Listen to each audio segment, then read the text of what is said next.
ગીર સોમનાથ જિલ્લામાં ખારવા સમાજના સૌથી મોટા તહેવાર ધ્વજારોહણની ધામધૂમથી ઉજવણી કરવામાં આવી હતી। વેરાવળના કામનાથ મંદિરથી સમસ્ત ખારવા સમાજના ઇષ્ટદેવ રામદેવજી મહારાજની ભવ્ય શોભાયાત્રાનું આયોજન કરવામાં આવ્યું હતું, જેમાં લાખોની સંખ્યામાં લોકો જોડાયા હતા।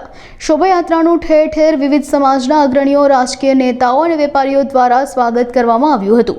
બાળકોએ વિવિધ હિન્દુ દેવી દેવતાઓ અને શહીદોની વેશભૂષા ધારણ કરી હતી, જે આકર્ષણનું કેન્દ્ર બન્યા હતા।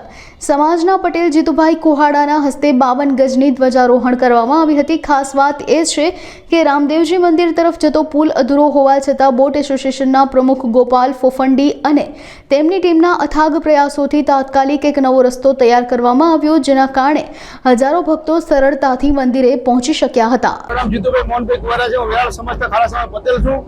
આજે વર્ષોની પરંપરાગત અમારા બાપ દાદાથી આ ચાલ્યા છે ધજારો, જે દસમની ધજા, જે દસમનો વરઘોડો હોય કામનાથ મંદિરથી લઈને પટેલસિંહ એટલે મારા ઘરે રાખવામાં આવે એક દિવસ। ત્યાર પછી ભાદરવા સુદની 11 જે આખા ગામમાં આખા નગરમાં ફરે, પટેલસિંહના ઘરેથી નીકળે કામનાથ ચોક થઈ જૂના જે અમારે જ્યાં ડેની હોય છે ધજા રાખવાની, ત્યાં જાય, ત્યાંથી ધજા ઉપાડી અને આખું ખારવાડું ફરી બંદર રોડ, ગૌરવ રોડ થઈ, સોની બજાર થઈ અને વેરાના અલગ અલગ માર્કેટથી થઈ સત્તા બજાર, સુભાષ રોડ, ટાવર ચોક, ત્યાંથી બીલા મંદિર થઈ ને ચાલેસા મંદિરે પૂછશે। આ ધજાનું પરંપરા એવી છે કે વર્ષોથી અમારા બાપ દાદા ત્યાં ધજા ચાલી આવે છે કે ત્યારે આજે રામદેવજી મહારાજની જન્મ જયંતિ હોય છે તો કોઈનાની ખબર જ નથી હોતી। મનભાઈ બોલે છે બધા, પણ એને ખબર નથી કે આ બાપાની જન્મ જયંતિ છે। અને ખારવા સમાજની અત્યારે સંખ્યા તમે જોશો ને તો 70,000 ઉપરની સંખ્યા છે, ખાલી 35,000 ઉપરનું મતદાન છે, એટલે કોઈને ખબર નથી। એટલે મનભાઈ સ્ટેટમેન્ટ આપે નહીં, પેલા સમાજમાં જાય, સમાજનો ઇતિહાસ જાણે ને પછી સ્ટેટમેન્ટ આપે। અને આ વરઘોડામાં તમે જો તો આખા ખારવા સમાજથી લઈને હરેક સમાજના લોકો અલગ અલગ વિસ્તારમાં આ બધા આ ધજારોહણનું ને ખારવા સમાજના પટેલનું અને અખિલ ગુજરાત માછીમાર મહામંડળના પ્રમુખ કિશોરભાઈ કુવાડાનું સ્વાગત કરે છે। આ ઉત્સાહ છે બધાને, આખા વેરાવળને એવું લાગે છે કે આખું વેરાવળ રણોજા થઈ ગયું છે। અને આખું વેરાવળની હરેક સમાજ, હિન્દુ મુસ્લિમ સમાજ, યુવાનો, ભાઈઓ બહેનો, વેપારીઓ ગણો, તમામ લોકો આ રથયાત્રાનું સ્વાગત કરવા માટે 2-2 કલાક રાહ જોતા હોય છે।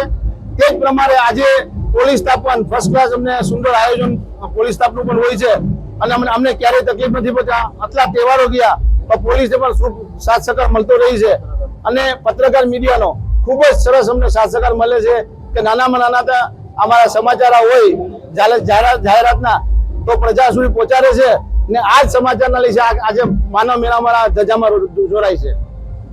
અહીંયા આખા રૂટમાંથી થઈને ચાલે છે, જ્યારે પહોંચશે ને ત્યારે આ સારા થઈ જશે, ત્યાર પછી ત્યાં ધજારોહણ થશે અને ધજારોહણ પહેલા અમારે મંડપ થઈ ગયું, સવારમાં 10 વાગ્યાનું મુહૂર્ત મંડપ થઈ ગયું, એટલે પબ્લિક વધારે હશે ને તો પ્રસાદ અમે રસ્તાથી ચાલુ કરી લઈશું, કારણ કે 1 લાખ લોકોનો પ્રસાદ બનાવીએ છીએ।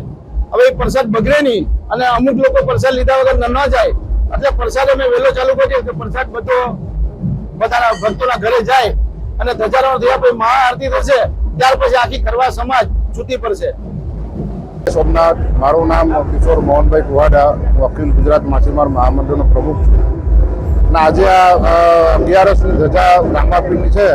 દર વર્ષની જેમ આ વર્ષે પણ ધામધૂમથી અમે કરીએ છીએ અને ચોરવાનનો મેળો પત્યો એટલે છેલ્લી અમારો તહેવાર ધજા પછી અમે હકીકતમાં પહેલા બોટો ધજા પછી જ જતી, હવે વધી ગયું કે પછી વહેલું જવું છે। આશરે વેરાવળમાં 6,000-8,000 બોટો છે।